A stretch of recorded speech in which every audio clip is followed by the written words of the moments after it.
Olá pessoal, professor Gerson, eu estou aqui em Patos, estou tendo a alegria de conhecer o professor Romildo. A gente está aqui no seu ambiente de trabalho e de memória, um lugar muito especial. E eu vou pedir que ele nos fale um pouquinho sobre o início de Patos, Romildo. Como foi que tudo isso começou? A cidade de Patos nasceu da religiosidade.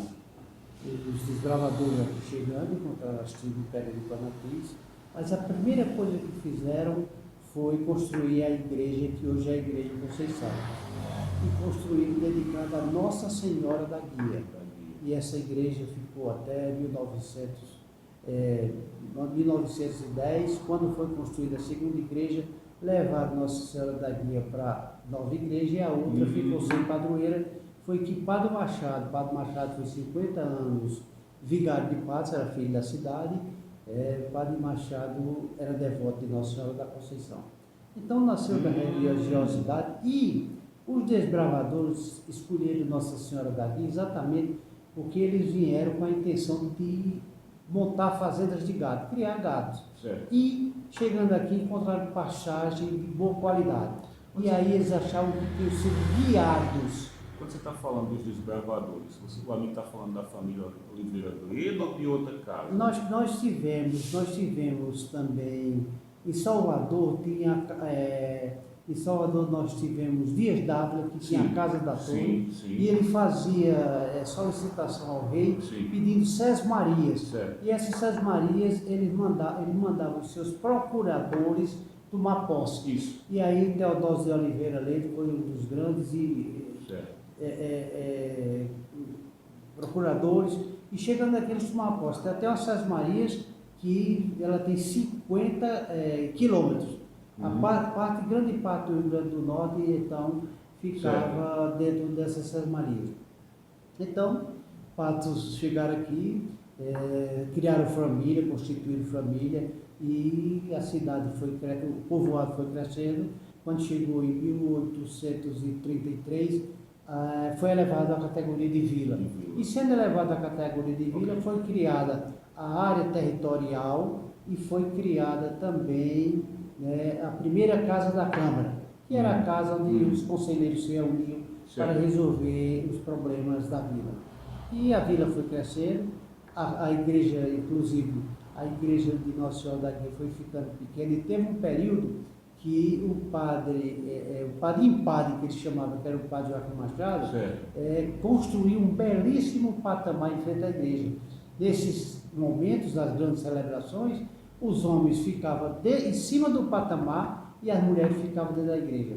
Aí interessante. Inclusive nós temos as fotos dessas igrejas, e interessante que a partir do início do século passado foi que ele construiu a segunda igreja, que foi a igreja que foi o nosso padre Fernando, que foi um dos grandes prefeitores da nossa terra, não queria demolir a segunda igreja, mas houve tipo plebiscito e a população achou por bem demolir e lá construir essa catedral diocesana, que na época foi um dos patrimônios, uma arquitetura importante para a região aqui do sertão da Paraíba, uma torre lá com 83 metros de altura. Colocaram uma custódia lá em cima, que é aquele aparelho que dá proteção aos paroquianos. Então, Patos foi seguindo nessa linha e passou a cidade em 1903.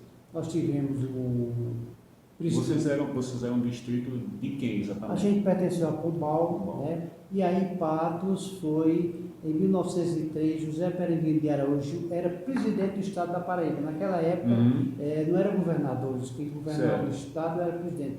José Peregrino de Araújo, a Câmara aprovou uma lei criando, a lei número 200, criando o município de Patos, e foi por ele sancionada.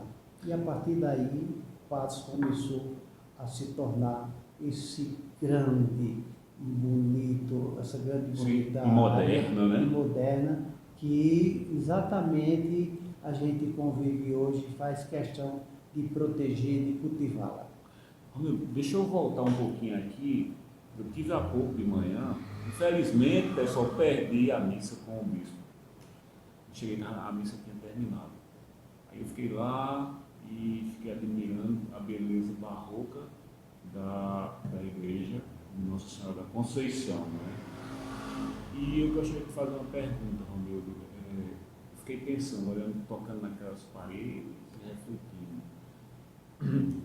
Há alguma possibilidade daquela construção ter sido feita por escravos,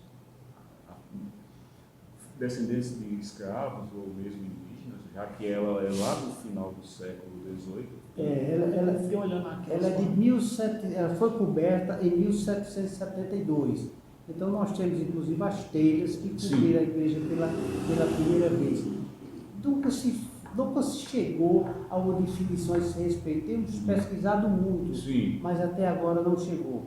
Em relação à catedral, sim. Aí a catedral quem pintou foi um artista baiano, José Lima, que fez a Via Sacra e fez todo aquele ambiente que também é uma pintura belíssima. Né? Belíssima. Então, como eu disse desde o começo, Patos é uma cidade que nasceu da sua religiosidade e continua assim. É uma cidade que vem desenvolvendo, tem grandes faculdades, né?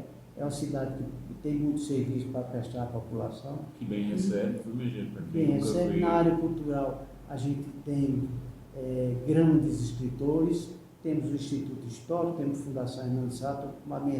Nós montamos aqui o Ponto da História, que é um ambiente onde nós temos um importante acervo de informação sobre o Patos, desde o tempo de Vila até hoje. Também o Luciano também mostrou a sua garagem cultural, mas hoje nós ficamos satisfeitos com as coisas ligadas à área histórica e cultural da nossa cidade, porque é um trabalho que a gente vem fazendo, inclusive trazendo os alunos da rede pública e privada para visitar e esperando que esses meninos, pelo menos algum deles, se interessem por esse nosso desenvolvimento, pelas coisas de paz, para dar continuidade a esse trabalho que a gente vem fazendo.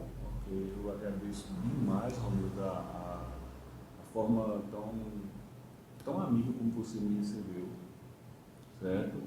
E dizer que a gente do Cariri, a gente aqui do Sertão é uma coisa só. Na verdade é uma coisa só.